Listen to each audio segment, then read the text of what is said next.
Welcome back to the Gratu Orlov Show, episode 248, I believe. Back in the Bronze Age room. Went downstairs. There was a fire in Washington, D.C., and everyone was evacuating from the Capitol. They apparently they were having a practice for the inauguration on Wednesday, but people were running. And there was fire, but it wasn't coming from the Capitol. Supposedly it was coming from a homeless encampment nearby. So when Democrats run cities, you have lots of homeless encampments right next to the Capitol. Anyway, that's what I noticed while I was downstairs, if you haven't been paying attention to the news. So, anyway.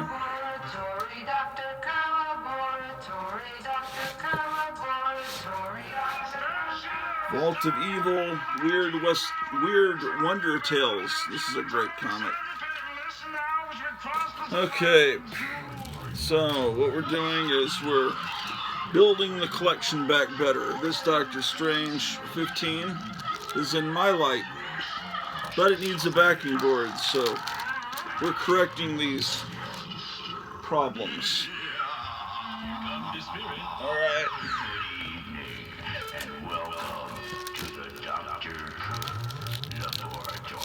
Alright. That was easy enough to do.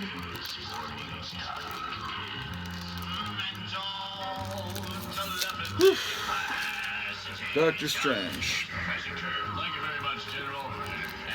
Doctor Strange was on a diet this issue.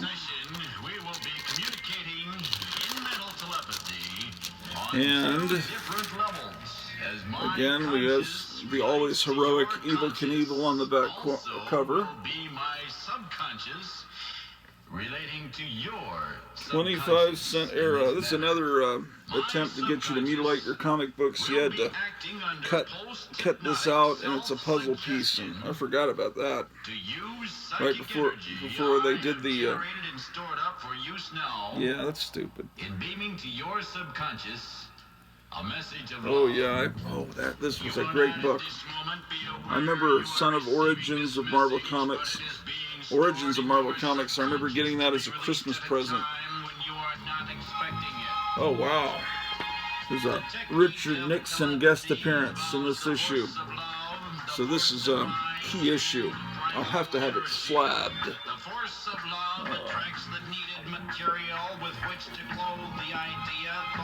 Okay.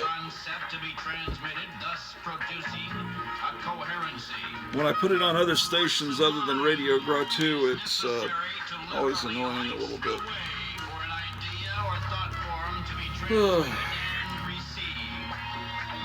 And it's one of these resealable bags.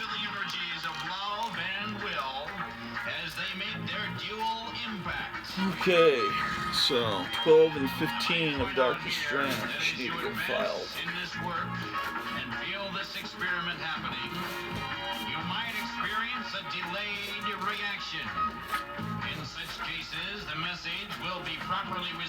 Doomsday plus, oh, here's Doctor Strange. 6, 12, 15. It's everywhere I go is this King in Black shit. I mean, how many free copies of this did I pick up? Oh, they're doing a Marvel Masterworks of Brother Voodoo, huh? Wow. Who would have thought that? Remember, class, you must feel love to receive a telepathic message. Looking to see what Marvel is putting out soon. You must feel love to receive a telepathic message, class. Oh well. Get that out of my way. I guess I'll bag and board this cool thing. This was when they reissued the Spider-Man Aurora model kit in the 70s. They the instruction sheet was turned into a comic book with John Romita art, And then this page is meant to be a backdrop for your model kit if you wanted to put that behind the model kit. So I had the model kit, but it never was painted. It was just all red plastic. It requires someone pretty proficient in painting model kits to paint it, to get all the webs on right and the suit. Way beyond my skills as a 4th grader when I got this model kit. Where the model kit is, I don't know. It may have become, I don't know what happened to it, but it's been reissued as a larger kit. They just scaled it up, and with a larger, it should be easier to paint. But even that's probably out of print. But the instruction sheet, I still have that from the model kit. So let's do this. Oh, I was showing you this briefly last episode. This was an insert in Preview magazine, which was Jim Steranko's attempt to do an entertainment magazine. But this is Jim Steranko's pre-production art for Raiders of the Lost Ark. The Dolphins went ahead. It's now 35-30 by Seki Kennedy, and yours is Working People. WFUN, South Miami, Miami. Originally, they were going to cast Tom Selleck in this movie. I don't think he could get out of his commitment to doing Magnum P.I. And it unfolds to this big poster. Yeah, he did a magazine called Comic Scene, and then he changed it into Media Scene, so he wasn't confined to just covering comics. And then he could cover any kind of movie, and then he changed it to something called Preview, and that was sold at regular newsstands. I think he dreamed of becoming like a big publisher like Hugh Hefner or something. But here's his poster. I pulled it out of the Preview magazine because I thought it was cool, and I know that's blasphemy. I did that back then when this movie came out. I remember seeing this movie several months before it came out in a preview showing at Six Flags Mall, and I remember coming out of it just loving it. But I told my mother, who had come along with me, because what did that come out in 81? I didn't drive. I didn't have a driver's license yet. She went to the movie with me, and I said, that movie's great, but it's gonna bomb because people aren't gonna get it. The average I was so convinced that the average person is so stupid that they'll never connect with that movie. They won't understand the old movie serials, and I was wrong, and I was pleasantly surprised that people did in fact love the movie. But I was disappointed a little bit with the sequel, with the little kid, and especially the love interest who was Spielberg's girlfriend. I thought she was really annoying. And then the third one I thought was just a rehash of the first one. And then the fourth one was with space aliens. I only saw a little bit of that on TV. It looked horrific. And then,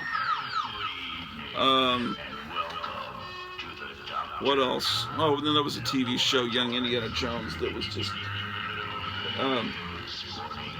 so off the mark, trying to be educational. So, to me, there's one great movie in that franchise, and a couple of pretty good ones. Pretty good. I mean, Temple of Doom and whatever the one with the other one with the Nazis was Sean Connery. That was pretty good too, but they weren't just transcendent like Raiders of the Lost Ark. Yeah, I wound up buying this because this isn't the real cover. This is some reprint cover. I mean, I don't know, variant cover, whatever the frick you call it. I wanted to read it because everyone was talking about it, and the artwork does appear to be good. It's just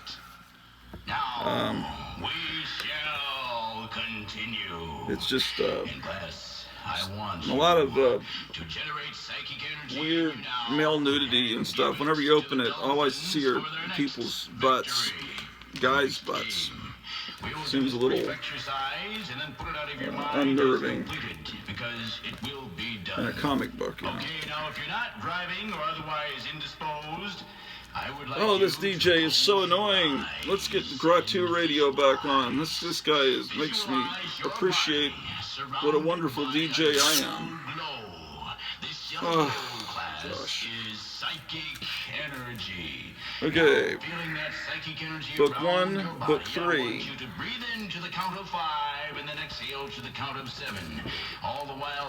This is Black Widow. I bought this because I like the cover. 2, 3, 4, 5. Now exhale to the count of 7, thinking psychic energy coming into you. 1, 2, 3, 4, 5, 6, 7.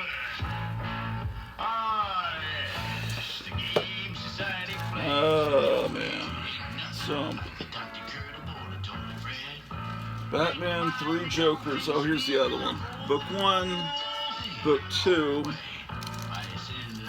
Book 3. Always doing the be seeing you thing. I took that from The Prisoner.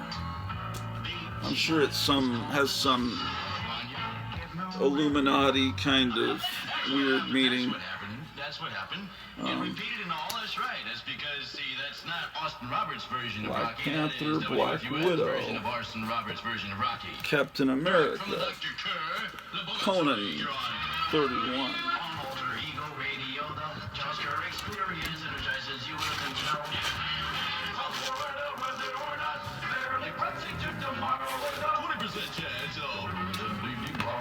Okay. And then the Fantastic Four covers.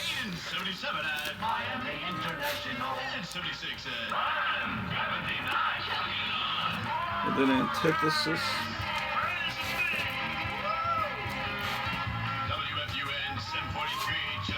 Oh.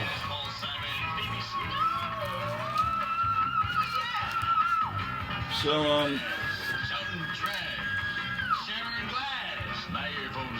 this is what the real WFUN sounded like. I was experimenting, listening to air checks of what it sounded like in the 60s and 70s. The Miami station from which I took the jingles for my own station.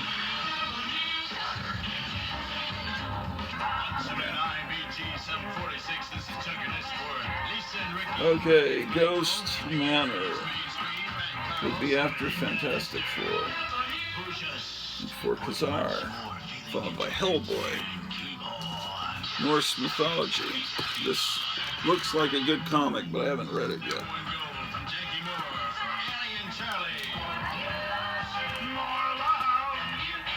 I have 1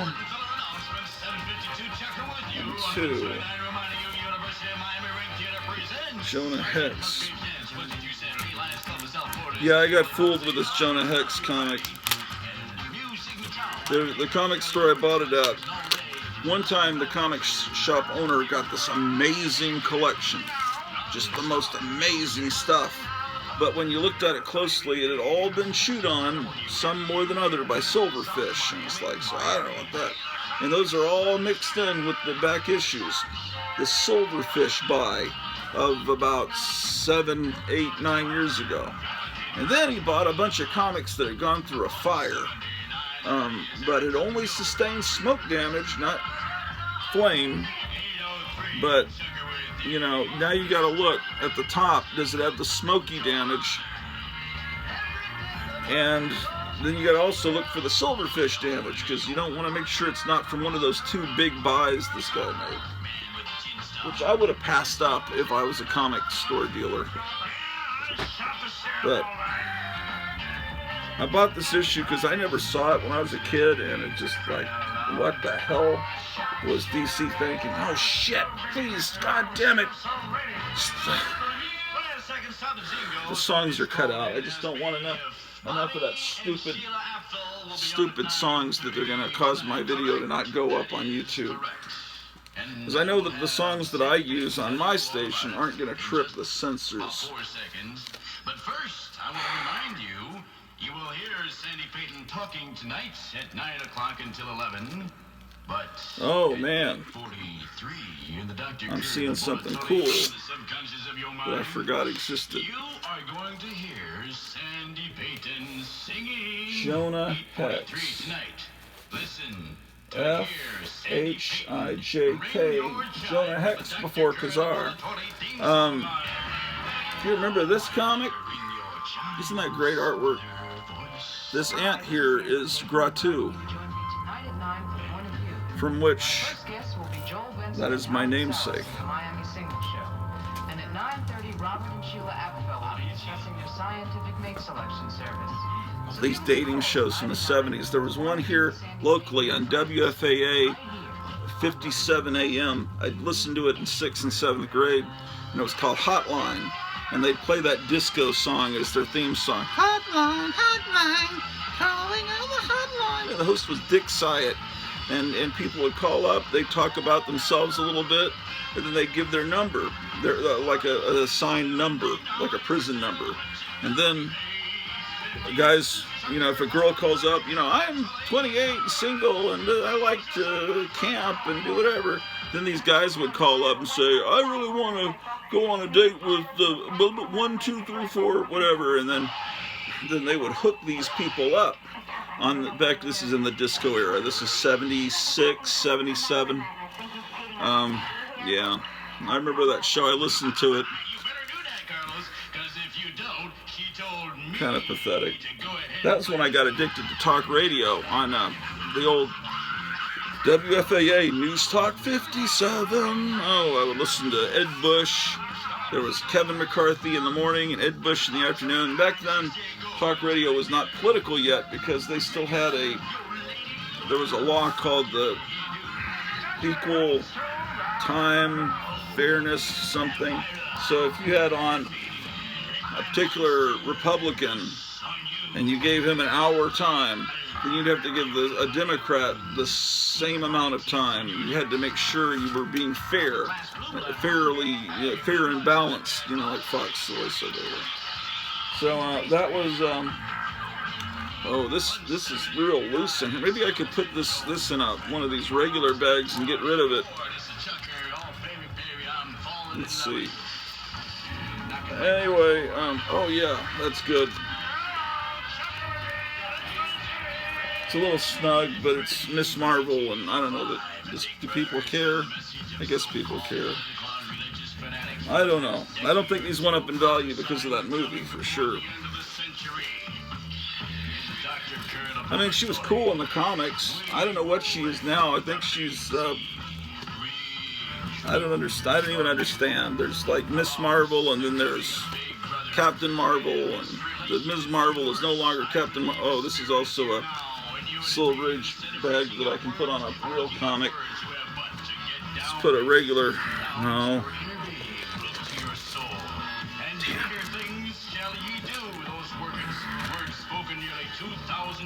Damn it.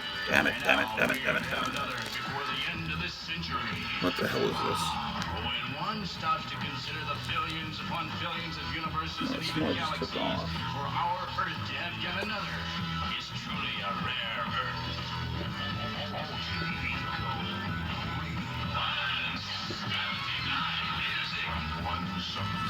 Okay. All right. Okay.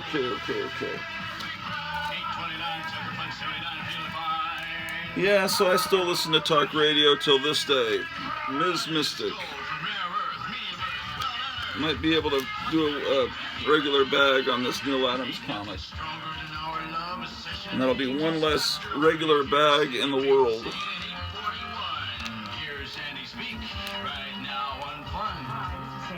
Inviting you to join me tonight at 9 for Point of View. My first guests will be Joel Benson and Howard Salas of the Miami Single Show.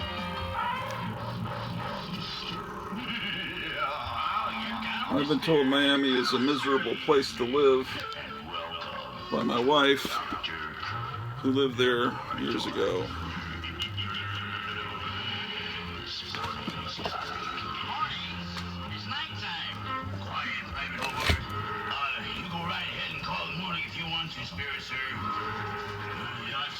These rafties are just getting out of control.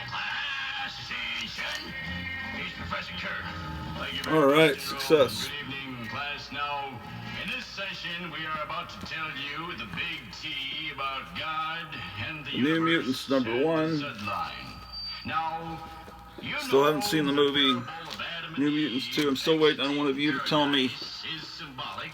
whether I should. Has his own interpretation. We can think of the Big Apple The as being a harmful Queen's Gambit girl is in that. spirit, if you I will. understand. That the spirit, or the universal creator, warned us would be bad for us. But we know better than God. That I'm God sorry, I'm not is even all showing you good. these. I'm moving them from one box to another. It's highly exciting work. i.e., New that Mutants spirit number upon 21. God. Well, then this Yeah, these Silver Age negative bags are psychic kind of is loose a on these things, but that's all right. reciprocal, and if we were to take it in, 23, upset balance in the universe. Well, New Mutants Annual 1, anything God Nick gives us. Fury. So, Oh, here's one that needs to be. It's terrible condition, but first, from the oh, spiritual here's the. world Get in here, Bill. I want to talk to the you. physical world. You're a miserable motherfucker. I'd fire you and kick my foot right up your asshole. Oh yeah, I've got news for you. I'm gonna get a job making Apple computers. Ooh, terrible, terrible condition. What kind of filthy animal owned this comic book? You will never I mean, seriously, this was owned by a really filthy swine, pigpen kind of word never. fucker. Because never is an infinite span of time. So when never comes, we shall all The disco era. infinity, a part of the infinite. And it was Whenever I get nostalgic for that time period, I hear this and it slaps me back to reality.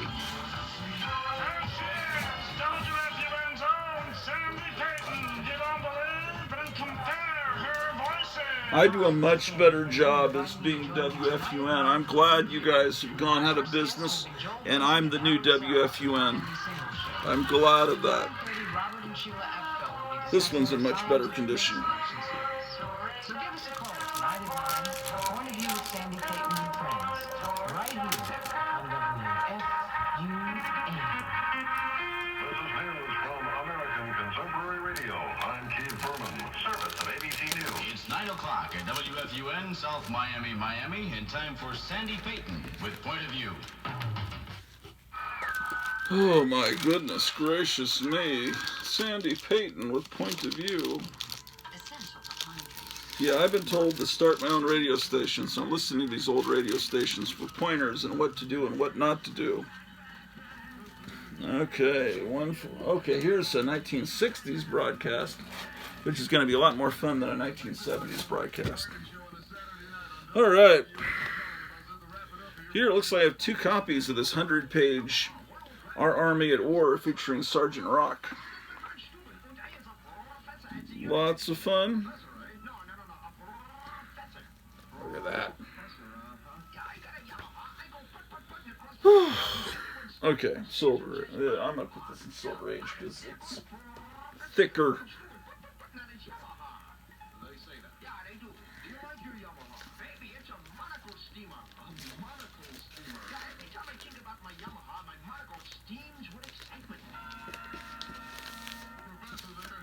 All right, copy 1. Then I got another one here.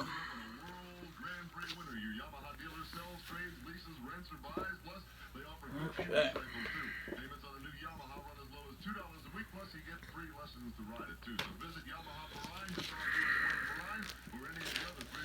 This is the reality show that never ends. But, you know, watching someone every day living the same, bagging and boarding, talking about meaningless nostalgia. Well, it means something to me. Maybe it shouldn't be called a reality show, the Gratu Orloff show. Maybe it should be called a surreality show. Come on, spit it out there, Joe Biden. That's hard to say. Surreality show. Surreality show. I got it. I think I got it. Our Army at War, our fighting forces, our Army at War, 261, 275. All right, OMAC, one-man army. Here's another one that needs a board.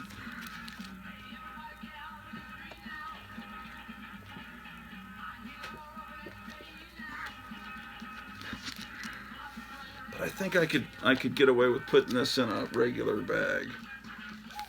Oh, come on, don't play this whole song because you're gonna get me in trouble with the YouTube cops.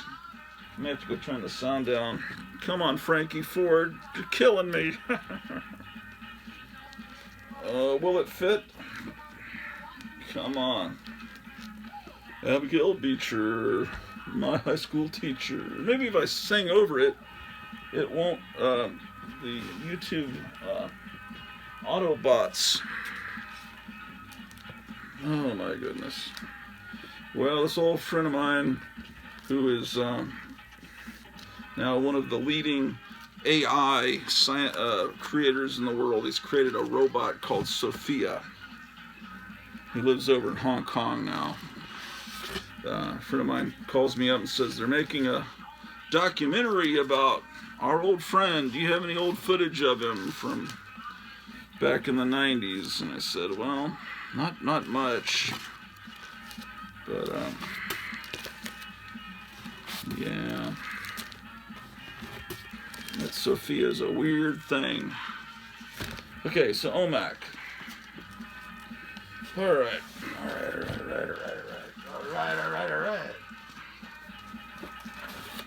Okay, then I'll move these over here.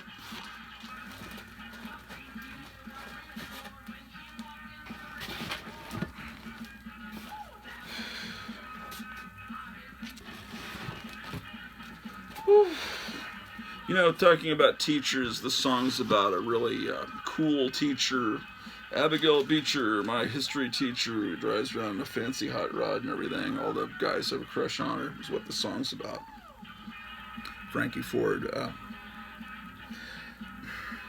You know, you think back to school, like when I was in junior high, there was a science teacher that was a real cute young teacher, must have been right out of college, and I realized, well, that was in the late 70s, so she's now almost 70.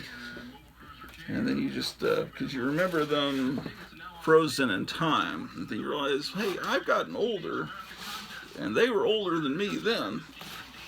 Oh, in high school, we had a geometry teacher that had been a cheerleader at the University of Texas at Austin.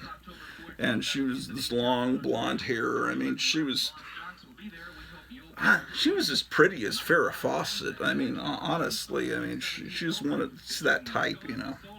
And I remember the coaches were always stopping by and saying hi, you know, bringing her coffee. But the first day of class, this damn guy that's sitting next to me, he kept throwing quarters. Like when her back was turned, she was on the chalkboard, he'd throw quarters on the floor. And he said, I'm throwing quarters up there so she'll bend down to pick them up. And it's like, God damn, you're a pervert. You wanted to spice up his geometry class. Of course, watch me get out my yearbook, and she won't be anywhere as pretty as I recall, but I need to do that. But then I realized that she's, you know, elderly now. Okay. I guess she's probably 30 then. Well, I don't know. It doesn't seem like it's been that much time since 1982, but I guess it has. Because some of you may not have been born then. Oh, I love this cover. I think most of the people that watch this channel are around my age, 40s, 50s, 60s, I think, based on what YouTube tells me. Submariner. The subhuman submariner. Yes.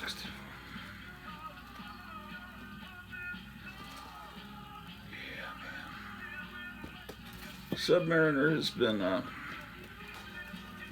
someday he'll get his recognition as one of the greats. What now? What now?